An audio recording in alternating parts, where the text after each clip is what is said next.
Good morning everyone. Teaching क्या है, चलिए जानते हैं। Teaching is an very noble profession that shape the character, calibre and future of an individual, said by APJ Abdul Kalam. Teaching एक ऐसा noble profession है जो कि किसी भी व्यक्ति का कैरेक्टर शेप करता है, उसके चरित्र का निर्माण करता है, उसके अंदर जो क्षमताएं हैं उनका विकास करता है और छुपी हुई जितनी भी स्किल्स हैं उन्हें बाहर लेकर आता है और किसी भी इंडिविजुअल का फ्यूचर शेप करता है।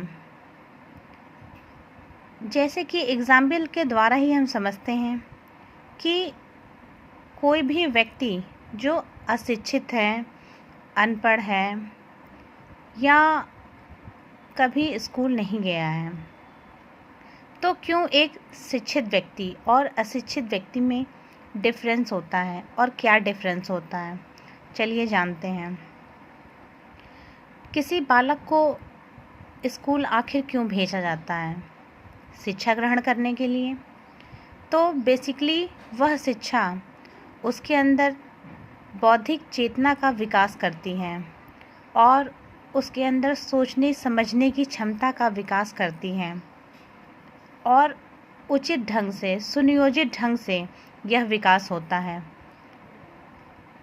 जैसा कि हम जानते हैं कि शिक्षा इंसान को एक सिस्टमैटिक पर्सन, एक ऐसा व्यक्ति जो बेसिकली एक सिस्टम से खुद को रिलेट करके स्टेप बाय स्टेप अपने स्टेप लेता है, चीज़ों को सीखता है, अपने अंदर उन सभी चीज़ों को आत्मसात करता है और शिक्षा से उस व्यक्ति का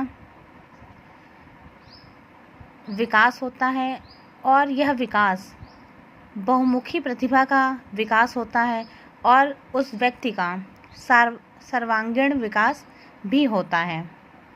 तो जैसा कि हम जानते हैं कि एजुकेशन बहुत सारे मायने से लाभदायक है और एक शिशु का ऑल अराउंड डेवलपमेंट करती है।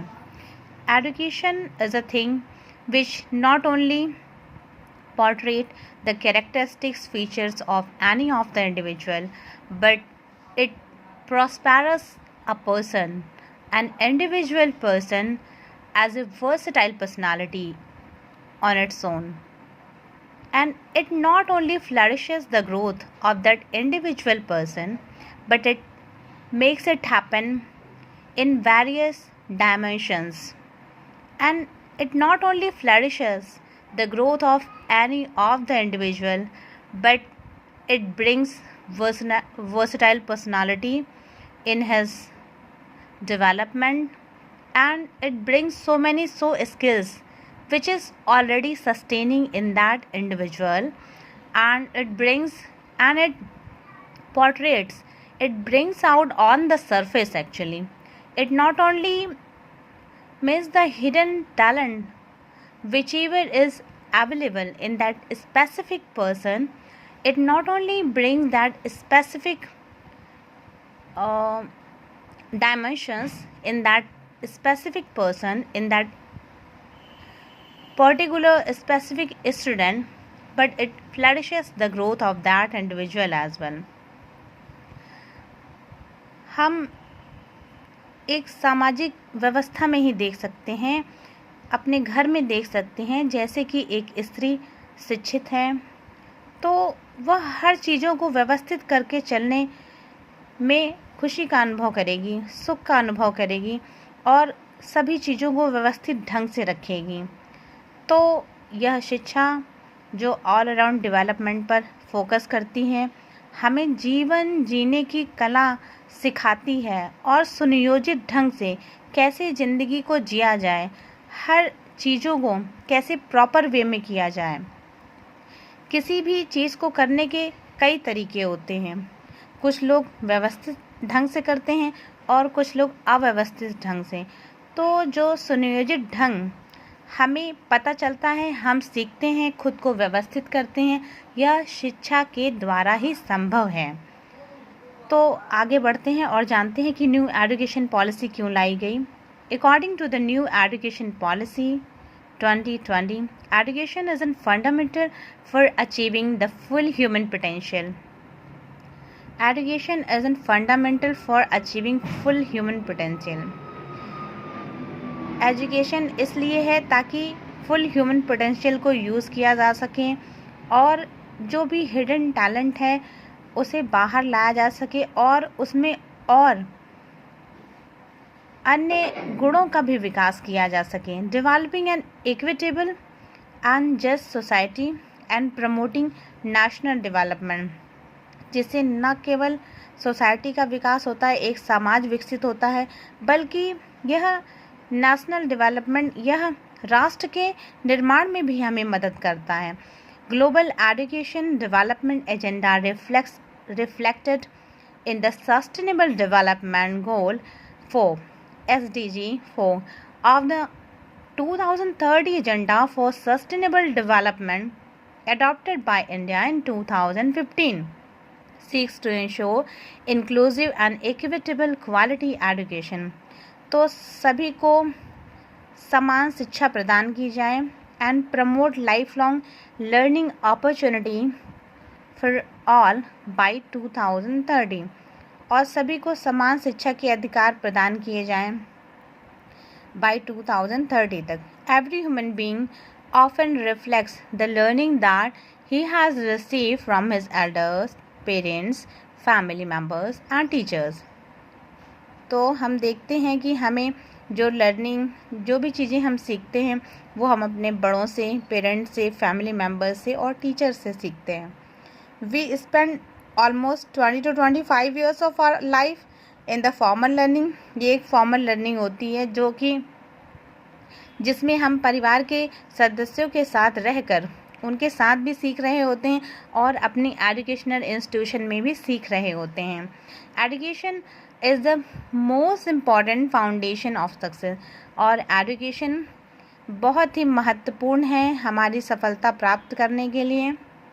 आप कहीं भी जाएंगे तो आप यदि एक वेल वर्स एजुकेटेड पर्सन हैं तो आपके उठने बैठने बोलने का तरीका एक अलग ही होगा, उसमें एक अलग ही लहजा होगा, और आपके अंदर जो स्किल्स बोलने की, बात करने की, अपने विचारों को रखने की डेवलप हो चुकी होगी, वो एक अलग ही लेवल की होगी। जैसा कि हम देखते हैं कि भारत में हम साधारणतः आमतौर पर देखते हैं कि यहाँ पर तो सभी लोग ज्ञानी हैं। अब आप अगर एक ठेले पर भी जाएंगे और उस व्यक्ति से बात करके देखेंगे तो उसे भी ब्रह्म ज्ञान होगा, वह भी बहुत बड़ा ज्ञानी है। आपको लगेगा कि यह व्यक्ति भी तो बहुत बड़ा ज्ञानी है और मुझसे भी ज्ञानी है। ज्ञान होना और शिक्षा को प्राप्त करके सुनियोजित ढंग से, व्यवस्थित ढंग से रहना दो अलग अलग चीज़ें हैं। Thus the main benefit of education is to transfer our knowledge to the next generation so as to make our society a better place. In formal manner, teacher function as a facilitator of knowledge. Learning is a final outcome of teaching process. जो कुछ भी हम सीखते हैं ये हमारे teaching process का final outcome होता है। एक टीचर यदि स्कूल में पढ़ा रहा है, विद्यालय में पढ़ा रहा है, किसी इंस्टीट्यूशन में पढ़ा रहा है, तो हम जो कुछ भी सीखते हैं, जो भी विद्यार्थी सीखते हैं, उन सभी चीज़ों से वो टीचिंग का फाइनल आउटकम होता है। Evaluation is also done to assess the progress of students. तो इवैल्यूएशन, उनका मूल्यांकन भी किया जाता है और बच्चों की प्रोग्रेस को जज करने के लिए कि उन्होंने क्या गेन किया है, उन्होंने क्या पाया है और कितना उन्हें समझ में आया है, उनके उस लेवल को समझने के लिए कि कितना वर्क अभी और उन विद्यार्थियों पे किया जाना शेष है ताकि उन्हें और अच्छा बनाया जा सके और चीज़ें उनके अंदर आत्मसात हो जाएं और उन्हें और अधिक समझ में आ जाएं। Thus, education, teaching, learning and evaluation are closely related. Education, teaching और लर्निंग और एवेलुएशन क्लोजली रिलेटेड होती हैं। देखिए, जैसे कि शिक्षा प्रदान की जाती है विद्यालय में और उसमें टीचर पढ़ाता है, हम लर्न करते हैं और उसके बाद उसका मूल्यांकन किया जाता है। यदि मूल्यांकन ना किया जाए तो किसी टीचर को, किसी संस्था को, किसी ऑर्गेनाइजेशन को जहाँ पर भी हम शिक्षा प्राप्त कर रहे हैं, उन्हें पता नहीं चल पाएगा कि आखिर विद्यार्थी ने किस लेवल तक उस शिक्षा को ग्रहण किया है, उन चीज़ों को समझने में वह सार्थक हुआ है, उन चीज़ों को वह समझ पा रहा है और आत्मसात कर पा रहा है और अपने जीवन में, व्यवहारिक जीवन में, व्यवहारिकता में भी उन सभी चीज़ों को उतार कर ला पा रहा है। Research adds to the existing stock of knowledge. अब इसमें रिसर्च को भी ऐड कर दिया गया है, जो कि चीज़ें ऑलरेडी से अवेलेबल हैं, पहले से ही अवेलेबल हैं, उन पर फिर से सर्च करना और एक कह सकते हैं कि क्रिटिकल एनालिसिस करना। हम उस मुद्दे के अंदर जाकर, जिस भी मैटर में हम रिसर्च कर रहे हैं, उसमें अंदर तक जाकर उसके गूढ़ रहस्यों को पता करना, उसको डीपली सर्च करना और उसमें जो बातें छुपी हुई हैं उन्हें निकाल कर बाहर लाना। रिसर्च, पुनः सर्च करना। Add to the existing stock of knowledge. We are starting our discussion with education and gradually shifting towards teaching. हमने अपना डिस्कशन स्टार्ट किया था एजुकेशन से, शिक्षा से, जो कि टीचिंग पे शिफ्ट हो गया है। And according to the Tagore, the aim of education is self realisation. और शिक्षा का सबसे मुख्य उद्देश्य जो होता है वह खुद को पहचानना होता है, खुद को आंकना होता है कि आप कहाँ पर सस्टेन करें। It means realisation of an universal soul.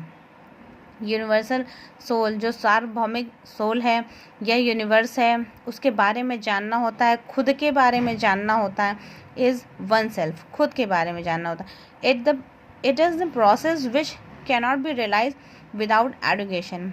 और यह प्रोसेस बिना शिक्षा के रियलाइज़ नहीं किया जा सकता, हम अपने बारे में नहीं जान सकते। He synthesises the ancient Vedantic and Swami Vivekananda defined education as a manifestation of perfection already in man. Swami